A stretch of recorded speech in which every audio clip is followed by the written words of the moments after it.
Mic check, mic check, mic check, mic check. All right, we here, back again. You see what we're doing? Wintrapreneur Wednesday.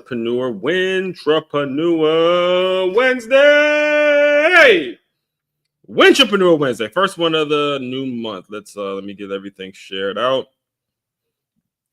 on Facebook, LinkedIn, and YouTube and all that good stuff. Mic check, mic check, mic check. We here. Facebook. All right, Facebook. We here. We in this thing. All about leaving digital footprints, folks. Leaving a digital footprint.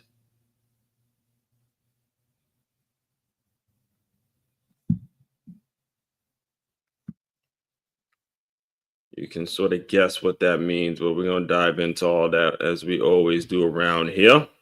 By the way, first time showing up, make sure you're liking, commenting, subscribing, sharing this out to anyone that needs to hear it. All right. Hear me when I tell you that he needs to hear it.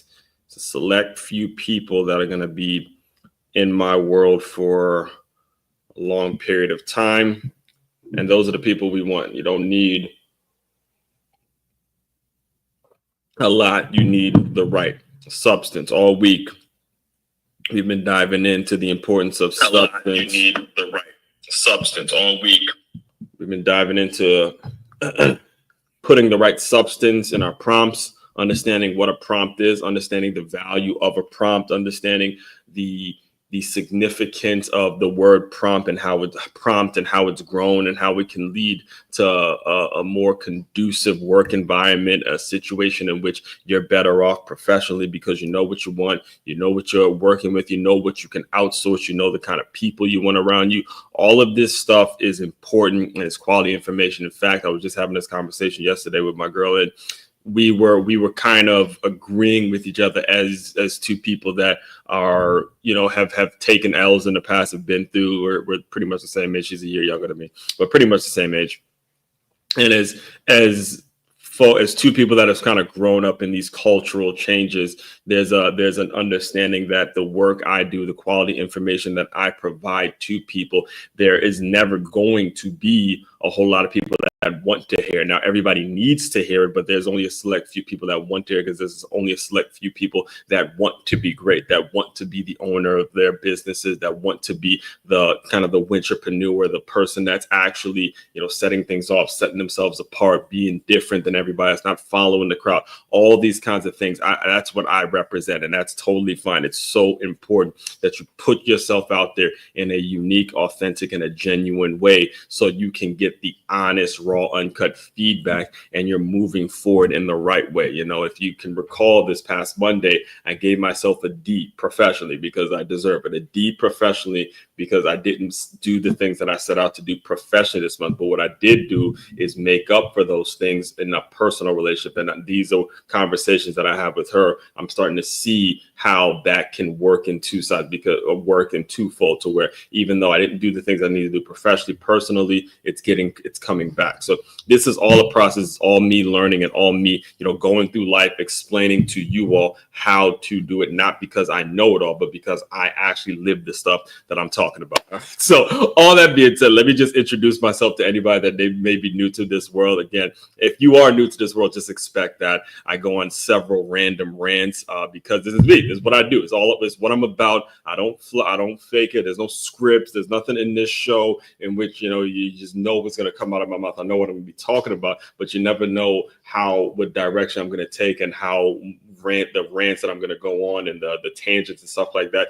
That's just me being authentic on camera and getting to the point now where this is just how I operate. You're not going to see a difference between having this conversation with me now online virtually, and then if you were to have a conversation with me in person, it'd be the same exact way. There's no difference. All right. So all that being said, I will introduce myself to anybody that may be new around here. Be sure you my name. Let me properly pronounce my name because it's right there on the screen, and I know it can be challenging for a lot of people. First and foremost, my name is pronounced Aswand Crookshank. All right, I am your one and only Move Swiftly speaker, former Division I college football player, and current 5-time, soon to be 6-time published author and educator. I've created this whole system, this whole brand, this whole concept, this whole way of living. That's all about taking the innovative teamwork lessons that you learn on the football field and applying them to businesses, business owners, so they have a staff and a group of employees that moves as efficiently and as coherently and have that same eager, that same passion, that same hunger, that same drive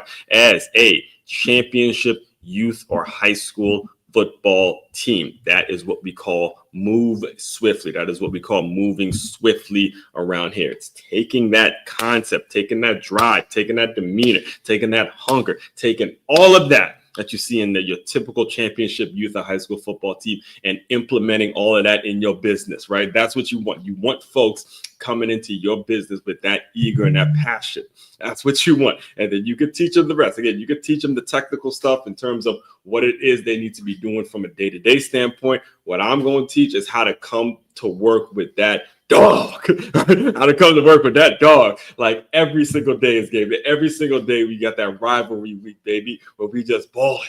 You know, that laser-like focus in that. You need that every single day. You don't want to get stagnant. All right. So first thing, if you like the way I'm sounding, if you're a business owner and you're struggling with turnover, what you are, again, if I don't know you personally, but I know you are struggling with turnover. The very first thing that you can do is a completely free guide. Completely free thing to do. If you have not done so yet, be sure you go into free guide free, F-R-E. You heard me correctly, folks. freeguide.makeyourmove.com. Make sure you put in your information. You will get a 10-step process. Very simple 10-step process will be sent over to you once you send that out. We work in a very, very simple formula around here. It is 1, establishing measurables. Then you take that with a professional distance. All right, you got establishing measurables and then a professional distance, and you add those two things, and then and only then will you see a productive environment. All right, that is it. You will not get anywhere without those two things: productive, establishing measurables and a professional distance. You need those two things to lead to a productive environment. That is the formula that we work from around here in the Move Swiftly world.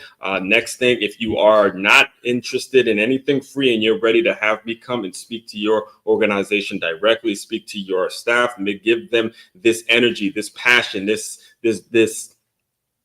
mindset that I have, and you're like, look, I don't need to hear nothing else. Shut up, take my money, and let's book some time for you, Alice, want to come and speak to my business. All you do is go to makeyourmove.com. That is makeyourmove.com. You can book. You'll see the button right there. Book Alice want to speak. You can shop there. You can pick up a couple copies of my book. We can talk about how I can, use the book as a way of, maybe leveraging the book to have it where use the book, and then I'll come out, lessen my fee for coming out and booking, or coming out and conducting an employee development workshop. Also, you can do all your research on me right there on makeyourmove.com. It is right there for you to read, YouTube, book a meeting, whatever it is you need to do. Just do it. I'll read it out to you guys now as we get into today's topic. So, turn your business into a championship team. It's common knowledge. The best way to win in business or in life is by avoiding ways to lose. Whether you've just started a new business or you've been in business for quite some time, there's no getting around the need to hire or outsource certain elements of your organization, so things can run as efficiently as possible. When you book your meeting with Aswan, he'll diagnose what the issues are with your current system and then strategically create a system in which will lead to a reduced amount of turnover. That is the guarantee right there, folks. The system in which will lead to a reduced amount of turnover right there, or a clear understanding of the parts of your business that need to be outsourced. Those two sentences right there, we're going to pause right there in this promo. What you will get, the result you will get when you decide to bring me in as your employee development guy and adopt my system, it's a reduced amount of turnover or a clear understanding of the parts of your business that need to be outsourced. They're two separate things. And if you don't get clear on what they are, on how to do the two things, your business is on the chopping block. You will fail because people are going to come and they're going to go, and they're not going to be clear on what the expectations are. And then it just becomes about, when am I getting paid? When am I not getting paid? Am I getting paid? When am I working? All the other bullshit that you have to hear from folks who are, just there to collect all the dead weight, right? All the dead weight that you're forced to hire and try to outsource certain things. I am here to teach you all how to avoid that trap, because there's nothing that kills a business more than that nonsense, that element, that concept of just simply throwing money at people who do not deserve and are not measuring up to the things that they need to be measuring up to. All right. So, and all of that is available on makeyourmove.com. Again, I could stay on that for hours upon hours upon hours, but again, I do require a fee.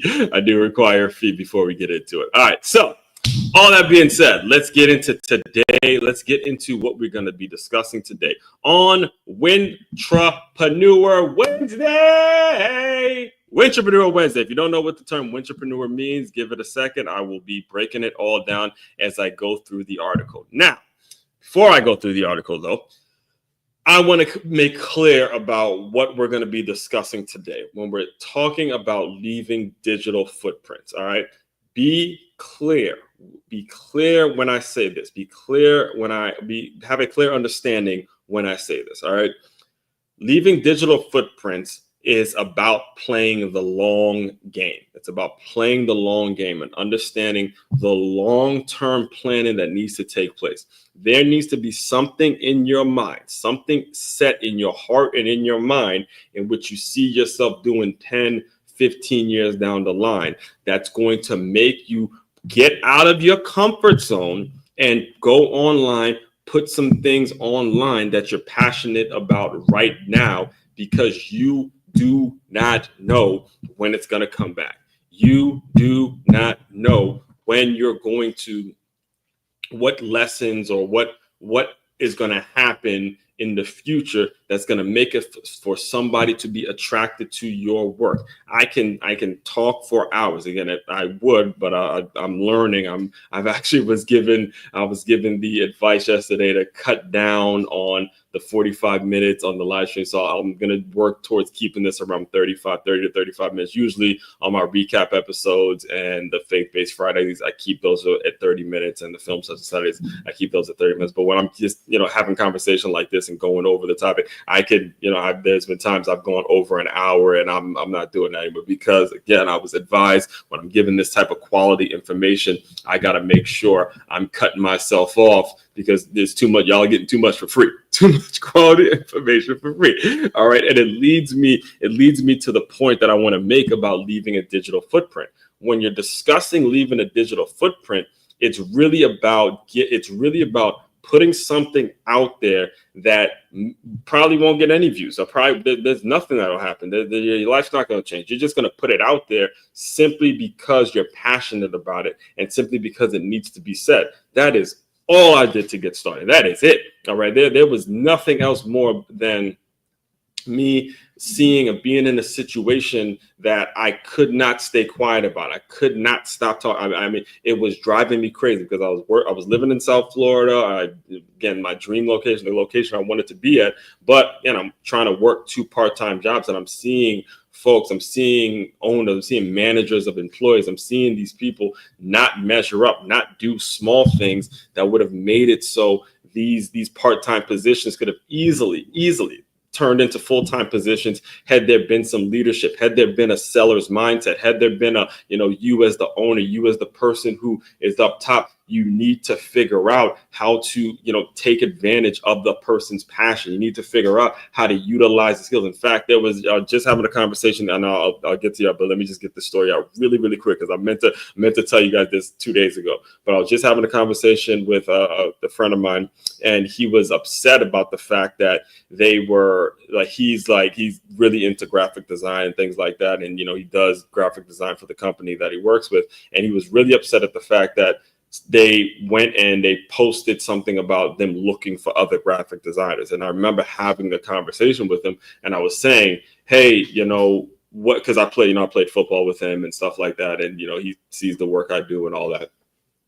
And I was telling them, we as former football players don't understand how blessed we were to have lived through what we lived through as football players, because what we saw was when a coach, when a coach is in a situation when you're in the season and your quarterback goes down, okay, the next quarterback goes down, you got nobody else. What we have learned to do is, or we've seen is that coach take a wide receiver and say, all right, you take the snaps because you know all the routes, right? Or we've been in situations where there's a receiver that goes down or a running back that goes down. You got to take that athletic wideout, put him at receiver, put him as a kick returner, or there's a tackle that goes down and you got to take that tight end and you got to bring him in as tackle. You got to take a tackle, put him at tight end, or you could take a safety, a really fast safety, but he's a little bulkier. You lose a certain amount of guys. That safety got to go down the linebacker. That DN got to move and play the 3-tech. All of that stuff that we saw on a day-to-day basis, we didn't realize was a blessing in the workforce, because in the workforce,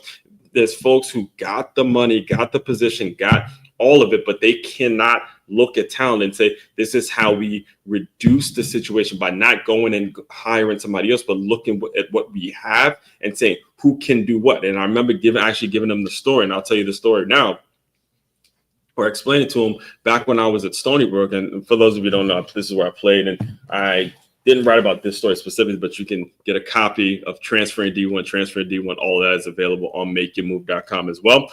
But I remember it was when I was at Stony Brook. It was my second year. I was there for my junior, my senior year. And it was Aaron West was the captain of the team. Aaron West was the safety, and he was the starting safety, captain of the team, but he was also able to be a long snapper. And even the year before, Tooch, who was also a captain, he was the long snapper as well. But I remember my second year going into Stony Brook, they didn't want our starting safety to also be the long snapper, because it didn't make sense for him to, go out. The thing about what the game they would look like, right? He's our main guy. He's our main play caller on defense, kind of our captain. And it's a punt. He has to run out there the play before, have a long snap, and then, go make a tackle and, put himself at risk for getting hurt or be tied, because he's not going to be as fresh for defenses down the third. So there was a new freshman. It was he was a redshirt freshman. Adam Novak was an incoming freshman. And I remember the first special teams meeting, Coach Trick looked at Adam and said, hey, look, we need you to do this. We need you to be the long snapper this year.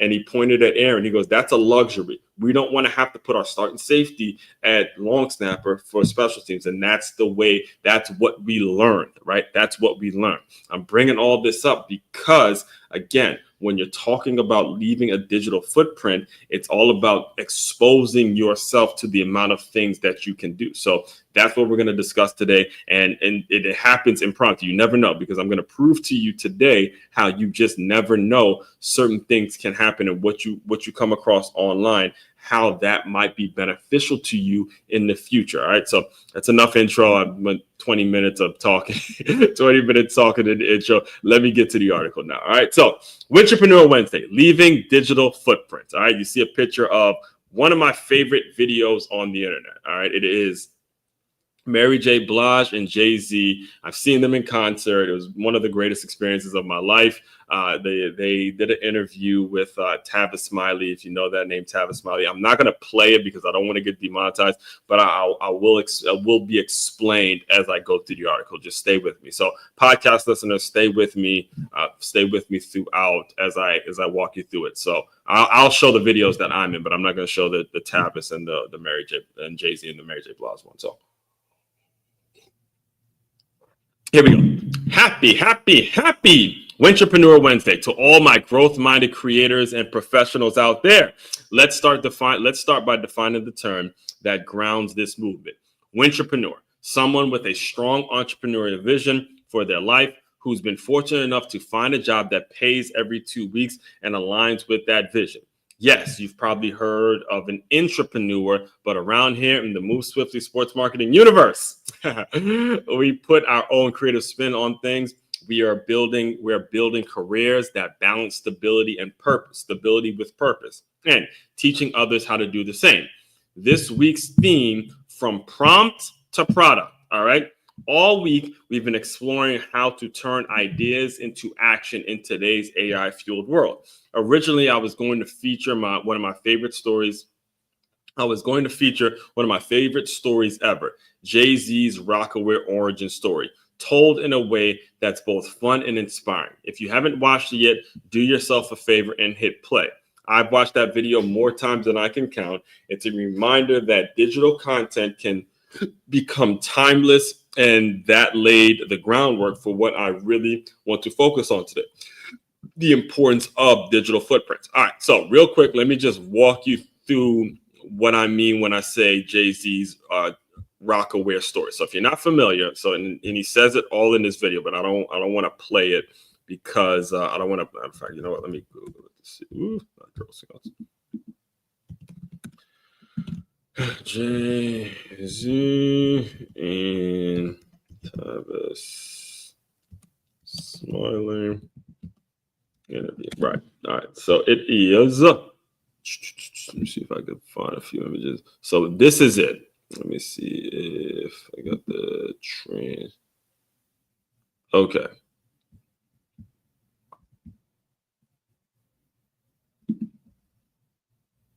Right. So you'll see it here. A funny story about how we started Rocawear clothing. All right. So if you're not familiar with Rocawear, let me actually, let's do it like this, because I'll explain it. I'll explain it.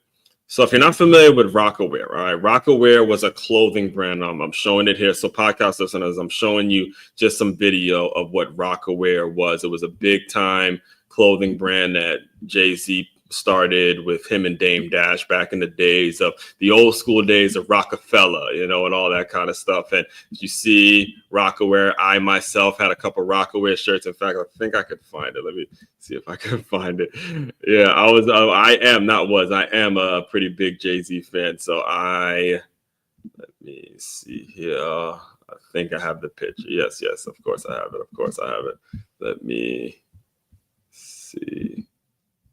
Yes. I think I have it. Rocawear. Yeah. No, that was Polo. Let me see if I can find it real quick. This is old school. Got to go deep in the archives for this one, folks. Yes. All right. So you see that R right there? That's me back in 2008. That's Rocawear. It was a big clothing brand Jay-Z started and all that kind of stuff because I was such a big fan of his, started the clothing brand. So basically what happened is on this show, and because I had seen them, so I was a fan before I became a super fan when I went to this concert. Actually, I went to this concert and I was absolutely floored. Like, this is me you see it 2008. I was absolutely like moved, and I became a fanatic, like a super fan. Went from fan to super fan, which is what happens when you go and you see your artist perform and all that kind of stuff. So after that, this interview was right. So it's right here. This interview was around that time. It was around that time, 13 years ago, right?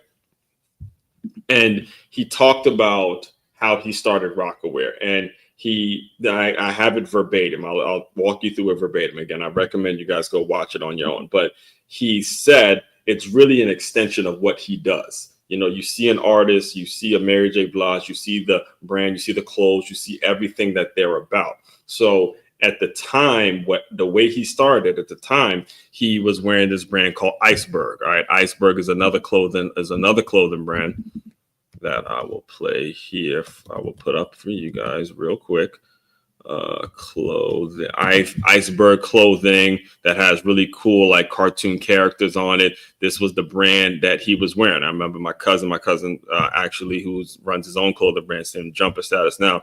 Exactly. You see Jay-Z wearing it. So what happened is he went to the show and everybody's wearing Iceberg. Everybody's wearing Iceberg. And he's like, yo. So he goes to the Iceberg people and he says, hey, I think you should, partner with me about doing some stuff and say, hey, because I think I'm starting a little trend out there. I think people are onto what it is we're doing. And basically Iceberg said, because they didn't have any records really sold at that point. So Iceberg basically said, look, get out, or what do you want to do? He didn't really have a clear idea or clear business plan in terms of what he wanted to do. But then, so over those dealings kind of went through or fell through. Then he went to Russell Simmons, who Russell started Fat Farm, PA Fat Farm. Again, you guys can go watch this on your. I just want to give you guys some context here. So Russell had Fat Farm, which was another clothing brand. Russell Simmons was another hip hop mogul. He had Fat Farm. So he had Fat Farm, and that's when Jay-Z went to Russell and said, how did you do this? And then they introduced him to the people that started Rocawear, this, that, and the third. And then, the rest is history. Rocawear got started. So the point of me bringing that up is a couple of reasons. First of all, if you want to start something, you have to make sure you have a following of folks. All right, the following and the audience deciding and making sure you see where you can make your sales and all that kind of stuff, where you see that group of people. The same way I was telling you guys earlier, hey, the business owners, the ones that want to run their own thing and help with employees, all that stuff is the my tribe. He already had people showing up to the shows wearing the iceberg stuff. Then the next reason I want to make sure I explain that to you guys, because this interview happened over a decade ago. This conversation with Tappan Smiley happened over a decade ago, and it's still just as valuable. It's still the valuable information that we all need to hear. And that's what I mean when I say you just never know who your stuff is going to touch. You just never know what's going to be said or what someone's going to be going through, how this person's going to try this, what this person's going to do. All of that stuff, you just simply do not know. So as we move forward now, and I'm going directly back to the article now, podcast listeners, as we move forward now, listen to what I'm telling you. Now I'm going to show you the videos in which how it helped me personally. So why digital footprints matter more than ever. The video I just mentioned was posted over a decade ago, long before ChatGPT, DALL-E, generative AI existed. Yes, its impact on me is still real, still valuable, still relevant. And that's the key. In this current era, your ability to leave behind meaningful digital work is no longer optional. It's critical, whether it's a podcast, blog, video, live stream, or social post. What you create today becomes searchable proof of what you believe, how you think, and what you're capable of. Let me share two examples that illustrate this in real time. Example number one. All right. Last week, and I'm going to play the clip. Let me just read this out. Last week, during a live stream about public alignment and my vision for contributing to the newly formed College Sports Commission, I accidentally came across a scouting report I had written years ago. It was still live on the site of the company I've since left and openly criticizing. Yes, I have trashed NSR, but it's still live. All right. Lesson: quality work will always outlive personal disagreements. Regardless of how you feel about a company or a fallout, your work stands on its own. A digital footprint doesn't ask for permission to exist. It speaks for you even when you've moved on. So let's watch the clip. Let's get through this ad. With Grammarly, every email you send can be polished and ready to go. Grammarly Pro has a lot of great features that you should try. There's this cool.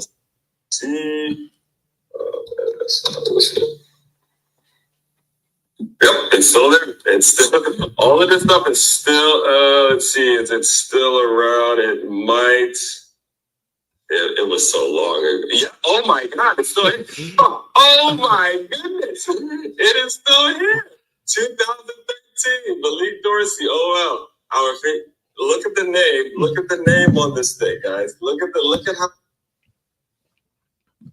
I can't make it up. You can go back to last week and watch the same thing. Listen, I know. Let me let it go. This is what I mean when I say leaving a track record on the internet.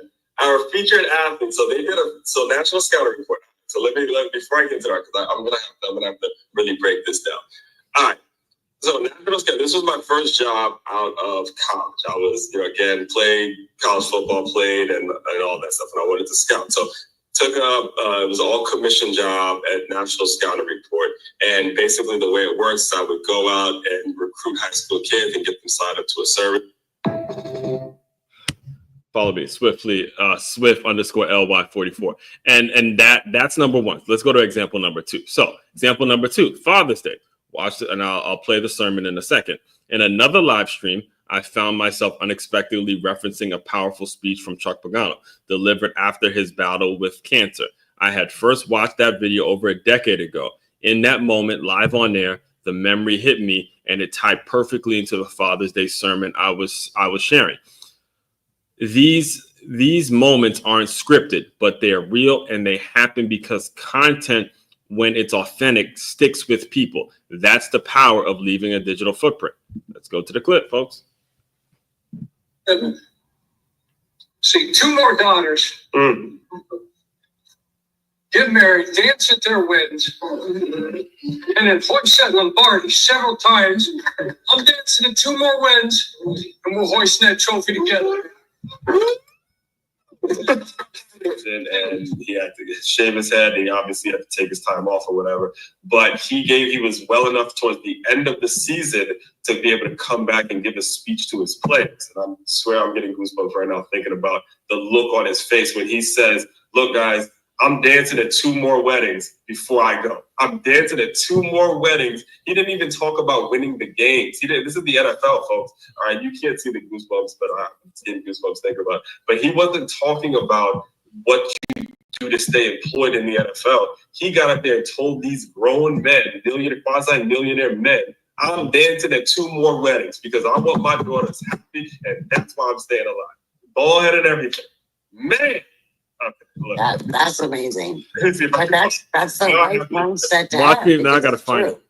You know, and parents, you know, have to think about that. You talk about balancing career. It's important. They have more influence than what they think they have. Now I gotta look it up. I'm getting moved on this one. So if I can find it, let me let it go. I'm gonna close you guys out. Give me a second, guys, because now this has to be up somewhere. Is it? Yep. All right. Here we go. Here we go. And then we'll get into the questions after this, guys. Hold on. Now I have to it's like, okay. All right. Are you seeing it? Yep, I see it. Returning from successful leukemia treatment, here is the jubilant locker room. Sorry. This is it. There we go.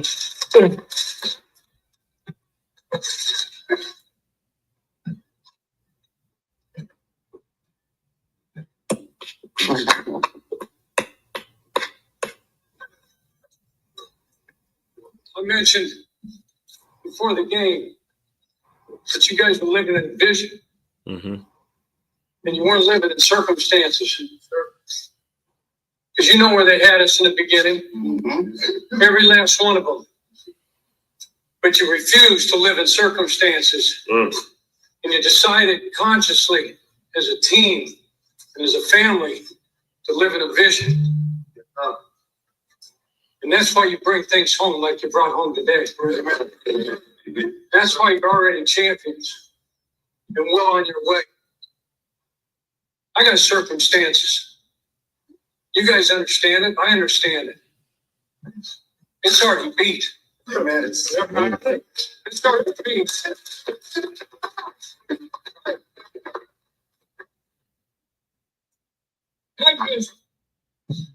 And I'm living. See, 2 more daughters get married, dance at their weddings, and then Hoyt Lombardi several times. I'm dancing at 2 more weddings, and we're hoisting that trophy together. Thank you so much. Come on, David. I told you that. All right, yeah. I mean, just like I did when I first did 2 weeks ago or 3 weeks ago, however long it was, I'm still getting goosebumps because it's moving. It's moving to know that when you put something on the internet and it's quality work and it's helping people, it's inspiring, it's something that's coming from the heart, and you make it a habit to continuously do that. You just never know. All right. You just never know. I'm going to close you guys out. Let me finish out this article now. And again, make sure if you're not yet, make sure you're following me on medium.com/moveswiftly44. And that's where most of my written material comes out. And I'll be hooking up some deals when it comes to the new book for all my Medium followers. So make sure you do that as soon as possible. So final thought, stepping into the role. If you've been following me for a while, you know I wasn't always into being on the internet. I didn't want to be the content guy. I wasn't trying to go viral. In fact, early on, I resisted it. It felt uncomfortable, performative. But then I had to check myself. I had to check myself. Life isn't about what makes me comfortable. If I have stories, strategies, or frameworks that can help others win in life and business, then it's my responsibility to share them, even when I'd rather stay behind the scenes. And in this AI-fueled era, the game has changed. You don't have to be loud. You don't have to be famous, but you do have to show your work. All right? Say that one again. The AI era has fueled something new. It's new, guys. All right. You don't have to be the loudest one. You don't have to be famous and millions of followers, anything like that. But what you have to do is show your work. The same thing you learned in school, and you just write, instead of writing a math problem or writing an answer, the teacher is going to ask you, we as teachers are going to ask you, show your work. Show me you understand it. Show me where you regroup. Show me where you got that answer. You got to show your work, and it's possible to do it now. It's possible to do it now because it is available, and there's tools that are in place that's very easy for you to use for you to really leverage one little clip. Leverage one little clip can turn your business all the way around, but you got to continuously put it out there. All right. So to every entrepreneur out there, leave the footprint, publish the video, write the article, record the podcast, turn the prompt into a product. Your future self and the people you're called to serve will thank you.